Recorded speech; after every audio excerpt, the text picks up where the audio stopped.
right, so we had talked about the skull last week, or last time we were in class before we had Thanksgiving break, and now we're going to finish up the axial skeleton with the vertebrae and the spinal column and the ribs, because those are also part of the axial skeleton. So we just really focused on the skull last time, and now we need to finish up the axial skeleton with the rest of the bones that are in that. So the skull is just part of the axial skeleton, it's not the whole part. There is a lot of vertebrae as well, and a lot of other pieces that are within the axial skeleton. So part of that is the vertebral column. So there are 26 vertebral bones, 7 cervical, 12 thoracic, and 5 lumbar. Now, one way you can remember how many are in each is that if you're starting at the top and going down, first is the cervical, so think of neck as cervical, and thoracic is the thoracic cavity, because we learned the different cavities of the body, and then lumbar is lower back, lumbar lower. So you can also think of it as first is breakfast, and then second we have lunch, and then third we have dinner. So we eat breakfast at 7 o'clock, we eat lunch at 12 o'clock, and we eat dinner at 5 o'clock. So 7, 12, and 5. We eat lunch, or we eat breakfast at 7 o'clock, we eat lunch at 12 o'clock, and we eat dinner at 5 o'clock. I know it's kind of weird, but that may help you remember how many of each there are. There are 7 cervical vertebrae, there are 12 thoracic vertebrae, and there are 5 lumbar. So that might be a question on the test. How many cervical, how many thoracic, and how many lumbar? The sacrum is a fused portion of the lower it's like the tailbone that looks like this. So this is the sacrum.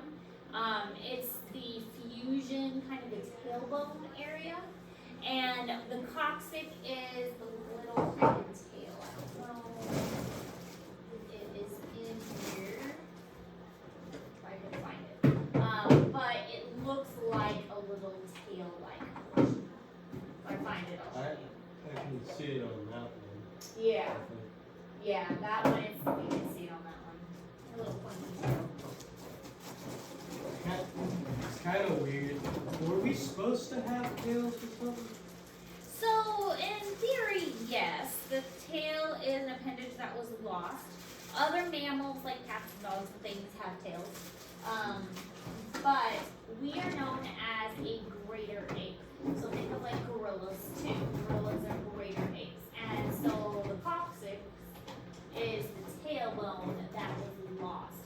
And in the embryonic stage, we did have a tailbone. And that was lost as we grew, like, over time. So in the embryonic stage, yes, we did have a tailbone. But now we don't have it anymore. I don't see it. I'm sure it's in here somewhere. I can see it.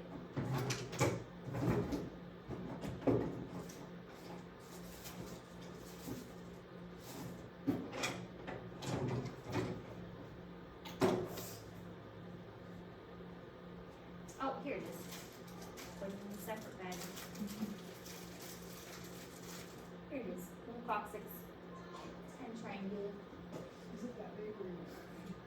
These bones are about like life size, so, for the average human. And it's possible to break these. Very painful. You fall really hard, you break your Yeah. tailbone. I don't think I've broken it, but I definitely Injured Great. it. And there's not much you can do. Like if it breaks, there's not much you can do. it doesn't really look like there's much. Did you come here? I was trying to read it. There's not a lot of nerves in the limb. Yeah. We don't need a tailbone. It can get rid It just hurts a lot.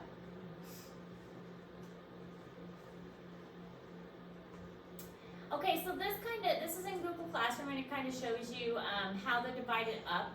Now, a spinal surgeon is really good at this. They're like the disc between the C5 and whatever. They know specifically like the different vertebrae. My husband had 3 spinal surgeries, and it was between his cervical vertebrae, there was a disc that was slipping, and he had like lots of stuff done. But the nerves, the way they are lined up is very precise, and they allow for the spinal cord to travel through them. They have a lot of foramens, and we'll look at that in a little bit too. And they allow for the spinal cord to travel through them. They create a hollow tube, and they also provide support for the backbone, but they also allow for nerves to travel out of them and travel to the rest of the body. So it's really kind of neat how that all works together. Now for your test, you will need to be able to identify the parts of the vertebrae, which we'll see in a moment, but you'll also need to be able to tell me if it's a cervical, thoracic, or lumbar. Now I'm not going to expect you to know it's C5 or L2. I want you to be able to tell me if it's cervical, thoracic, or lumbar. The exception is the first cervical and the second cervical, the atlas and the axis are a bit different. Those two I do expect you to know because they have a very distinctive look, and I'll show you that in a moment. Those two I do expect you to identify. The rest of them I just want you to know cervical, thoracic, or lumbar. With the exception of the C1 and the C2, those you do need to identify separately. This, you would need to know all of these parts. Now, that's not too bad. You have the transverse processes. Again, these processes are for muscle attachment. So the transverse processes are the processes that stick out of the side. So if we're looking at a vertebrae, the transverse processes are the processes that stick out the side. And then you have the spinous processes, and that's if you feel your back, the ridge that goes right down the center of your back, that bumpy part, that's your spinous process that you're feeling. Then you have your lamina, which is this part, it's between the transverse and the spinous process. And then you have your vertebral arch, which is the arch that the vertebral foramen, that's what your spinal cord is going to travel through. So the vertebral foramen is what, if you see the vertebral arch kind of covers that. Then you have your pedicle. Your pedicle is attaching from the body here. The body, obviously, the big part, is like from the body. And your pedicle comes right off of that. So you have a pedicle here and you have a pedicle over here. And then the superior articular processes and the faucets. So those come off right here. Superior articular processes and faucets. So that's kind of where they're going to attach to the other vertebrae. So the other vertebrae are going to kind of attach to those places. So there will be a picture of this on your test. So I'm telling you now, this is one of the things that will be on the written part of the test. You'll have a picture of this and you would have to identify the parts to this. Okay, so this would be something that would be on the written part of the test, like the computer portion. So is it that every bone in the spinal column is pretty much like, what is it called, irregular bones? Yes. Mm-hmm. Yeah, they're all irregular. Good job. All right, so now the atlas and the axis are a little bit different, and the reason they're different, and I pulled them out and kept them in this bag separate because they are different and they're harder to find, so I put them in here. When you guys start going through the bone box, I ask that you keep them in this bag so that they don't get mixed in, so that they are easier to kind of study. Here they are. So the atlas and the axis are C1 and C2. So they help with the movement of the head, and that's another thing you're going to need to know. So the atlas is the one that has kind of these curvy discs, and imagine the skull sitting on it, and if you look at the positioning, it makes the head kind of go like this. So it makes the yes movement, because the head slides in a yes movement. And then this one is the axis, and if you think of an axis is the point that you rotate around. So it's going to make a no movement. So when your head rotates around an axis, it makes the no movement. So the atlas and the axis, they're going to articulate together. So they kind of go together and they fit together like this. So you can see them fit together and it's gonna rotate. Here's our no movement. And then the skull is gonna sit on top to make the yes movement. So our no movement and then our yes movement. And we'll watch a video in a moment that kind of helps to clarify that. But I have these two bones pulled separately and put in this bag of other special kind of bones so that we don't lose them and get them mixed up in this box. But you will need to know those two bones, the atlas and the axis, because you will be expected to identify them differently. Now these two will probably both, one or both, be on the actual like bone test. So it will say, identify this bone and give the motion that it produces. So you would have to say atlas, which is C1, and then give the motion that it produces. Does that make sense? And yes and no would be that. Yes, it gives the atlas gives the rotation. So, There's, I think I put all of the types of like motions inside crash and stuff. okay. I, there's like games for them, right? Mm-hmm. Yeah, different joints. But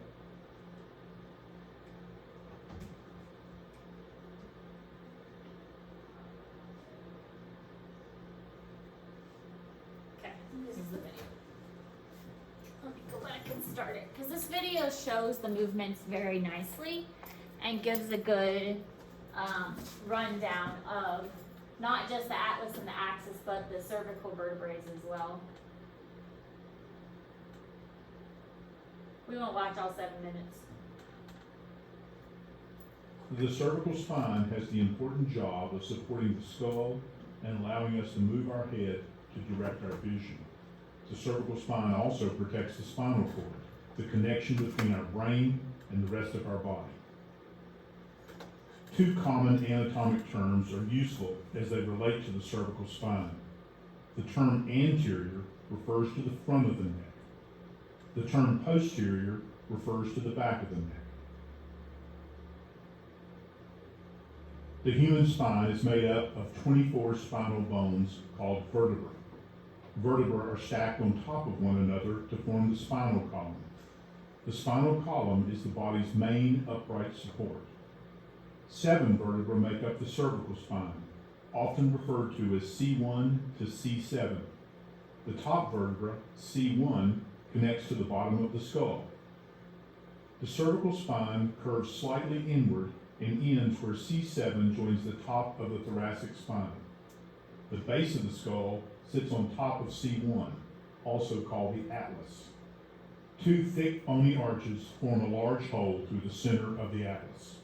This opening is large because the spinal cord is wider where it first exits the brain and skull. The atlas has 2 relatively large bony projections on each side. The atlas sits on top of the C2 vertebra, also called the axis. The axis has a large bony knob on top called the dens. The dens points up and fits through a hole in the atlas.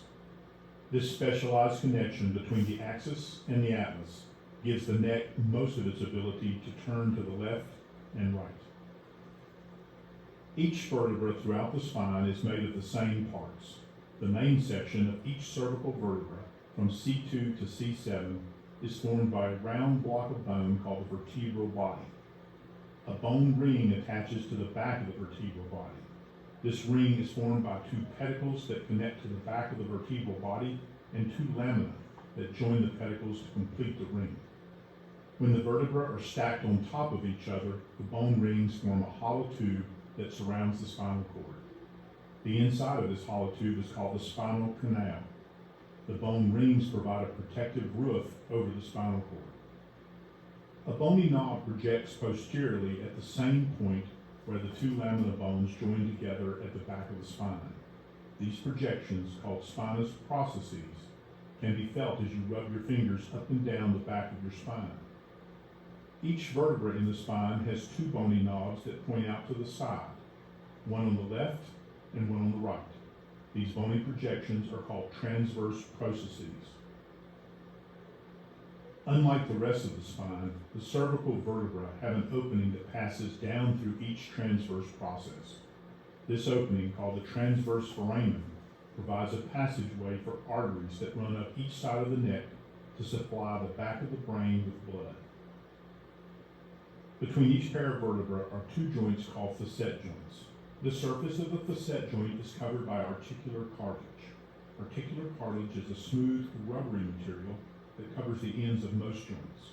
It allows the ends of the bones to move against each other smoothly with minimal friction. These joints connect the vertebrae together and slide against one another to allow the neck to move in many directions. Except for the very top of the cervical spine, each cervical vertebra has two facet joints on each side. The facet joints on top connect to the vertebra above. The ones below join the vertebra below. When the vertebrae stack on top of one another, an opening is formed on each side of the spine called a neural foramen. A nerve root leads the spinal cord through this opening, one on the left and one on the right. The spinal cord travels through the spinal canal, the hollow tube of bone created by the stacked vertebrae. The spinal cord is made up of millions of nerve fibers. Two large nerves called nerve roots branch off the spinal cord at each level where two vertebrae come together, one on the left and one on the right. These nerve roots branch into the nerves that travel into the upper extremities, upper body, and to certain organs. Ligaments are strong connective tissues that attach bones to other bones.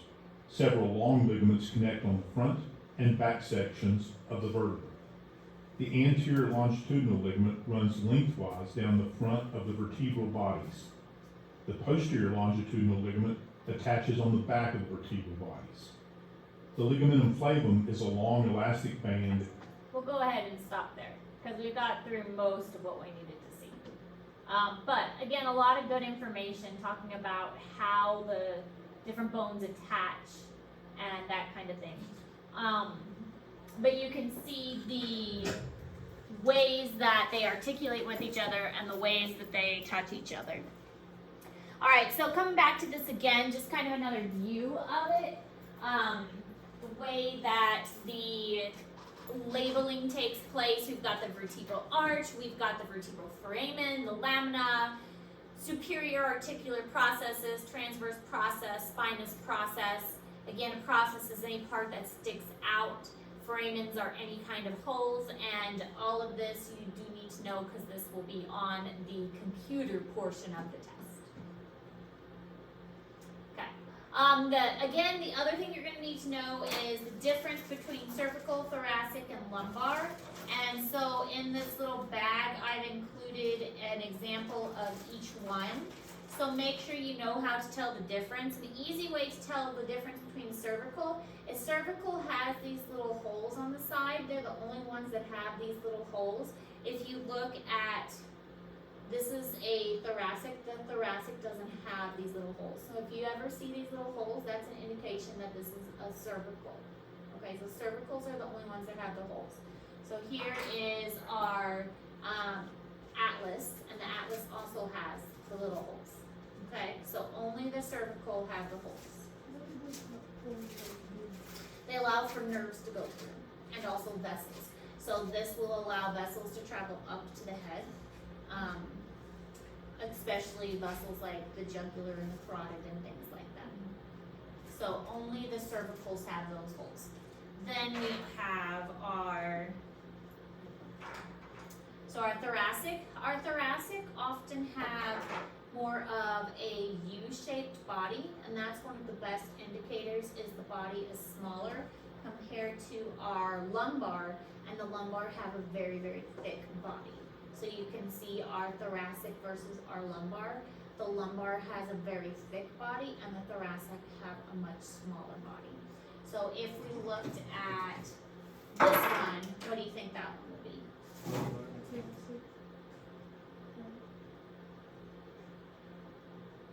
This one would probably be a lumbar, this would be another lumbar.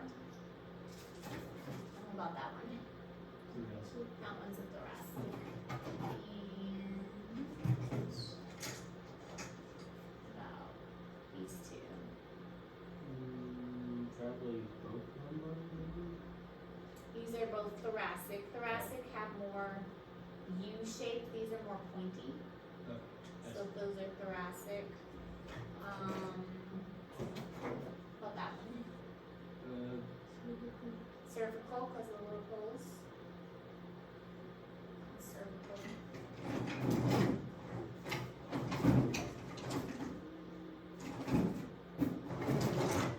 Full skeleton in there. Dude. That one. Also, Cervical. Now,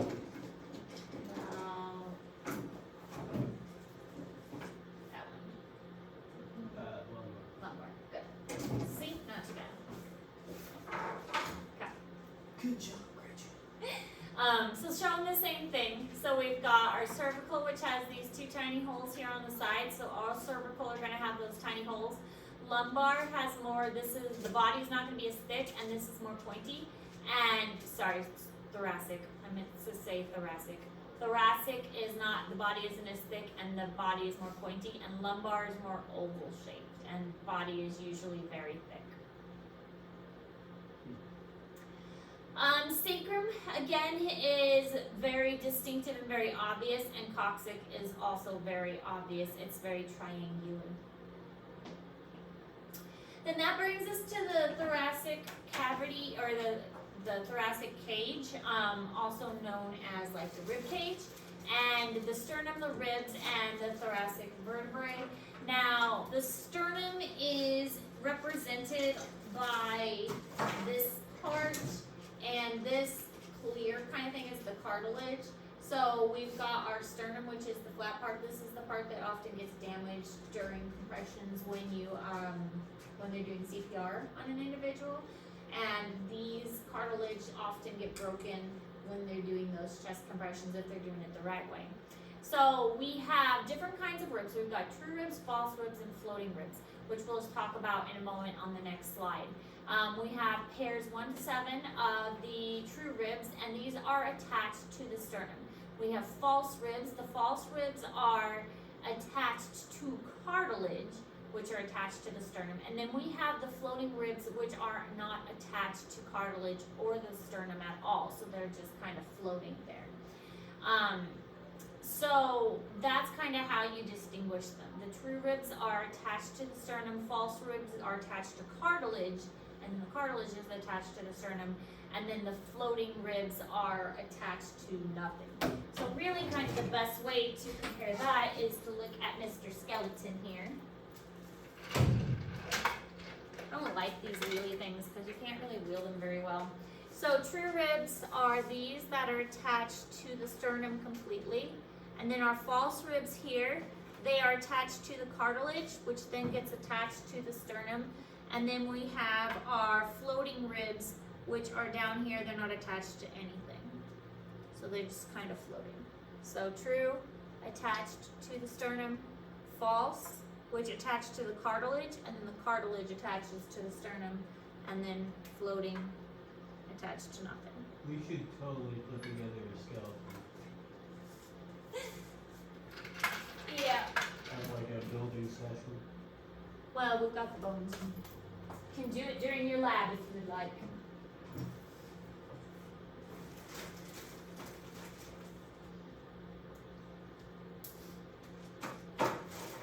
So we really only have 2 pairs or 4 total of the floating ribs. 2 on each side.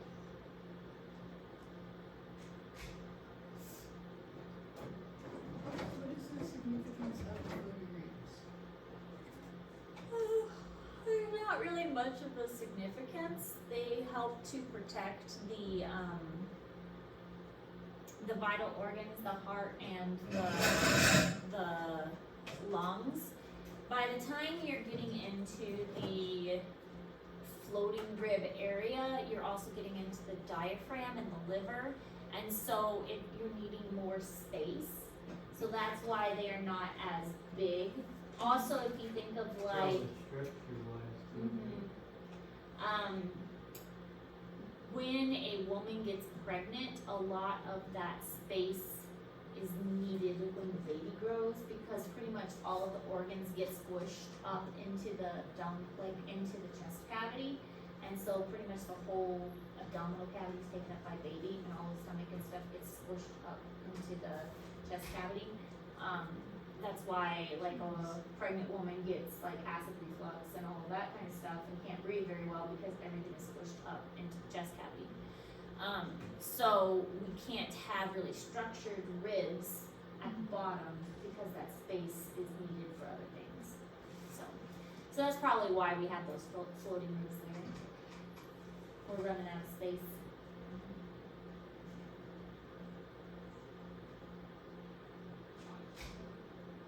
What's the one thing that you think humans will lose in the next 10 years or so? I don't know. We probably don't need our wisdom teeth that much, but again, it comes down to genetics. We also probably don't need our body hair that much. Like our head hair, we like that. So genetically, like we tend to choose people who have good hair, because we like that. But like as far as body hair, we don't really like that as much. So I don't know, but it comes down to genetics. I mean, that's how evolution works, is based on genetics. Do we choose somebody based on, if somebody had a gene for hair loss and like a good head of hair and no body hair, would we choose that person? But we don't choose somebody based on no wisdom teeth. It's like, hey, you have a gene with no wisdom teeth. What's up? It never is. I mean, that's not what we go for. I mean, we don't care. Alright, so, it's really weird when I say it like that. What does a skeleton even look like whenever it has wisdom teeth? If you look at dental scans, you can see it. Like they do dental x-rays, you can see the wisdom teeth way back in the back. Like, is it connected to anything, or is it just like It's in the- suspended in the gum? It's suspended in the jawbone. Wow. And sometimes it like points like backwards. It points the wrong way, and that's why you have to get it removed. But again, it used to be because our teeth would rot and fall out, and it was helpful because when our teeth would rot and fall out, it'd be nice to have that extra teeth. But now we have good dental care, and we brush our teeth and stuff, You don't live in Britain anymore. and so now we don't need that. But it was good to have that backup at one time. Yeah. So this shows the skeletal, like the rib cage. We have our true ribs, and then we have our false ribs that attach to cartilage, which attach to the sternum, and then we have our floating ribs that don't attach to anything down here at the bottom. What is that middle? This is the manubrium. This whole thing is called the sternum, but we've got Yeah. the manubrium, we've got the sternum itself, and then this little thing down here is Yeah, called the that's what I was xiphoid talking process. The xiphoid process is mostly cartilage, but this in particular breaks during CPR. So manubrium, sternum, and xiphoid process. Often this is called the body, So why do they break down? because that's where you put the pressure. So, Is it a good thing if it does that? means you're doing it right. Yeah. Means you're doing CPR right and you're in the right spot. Most of the time, you're used to regardless, you're gonna break some random Yeah. areas. Yeah. I just wanna know, can you hear it whenever you're doing it? I'm sure you probably can, but you're so like in the moment with adrenaline running that you just try and save the person. You just like, Yeah. With too much force. performing CPR, and they're actually sleeping. That's why you gotta be like, hey man, hey, are you okay? And you gotta check their pulse. Are you CPR certified? I used to be. I mean, I remember it all. It's been a while though. Alright, well that's all the notes for today. We are caught up with the axial skeleton. Tomorrow we'll start appendicular skeleton. Remember with the skull coloring and labeling that it does need to be colored. And I ask that you be consistent. So I don't care what color you use for like the parietal bone. But if you choose like green for parietal, try and make all of the parietal bones green. And that'll just help you be consistent across the board. So that'll be due Friday of this week. So try and get it done by Friday. And we're looking at, again, I want to try and aim for Wednesday for the test. But if we have to push it back, I don't want to rush you too much. It's a lot to learn. And I realize it is a lot. So if we're not ready, that's okay. I would like to not go any further than Friday though, because I still want to make sure you have plenty of time to work on your final too. So I don't want to go any later than Friday for your test for the bones. So make sure that, you know, you are studying, that you are, you know, not just pushing this off, and that you guys are working on learning these. So, any questions or anything? Okay. All right, well, get to work. I will print you off another sheet of that, Tristan, so give me just a moment to do that. Thank you.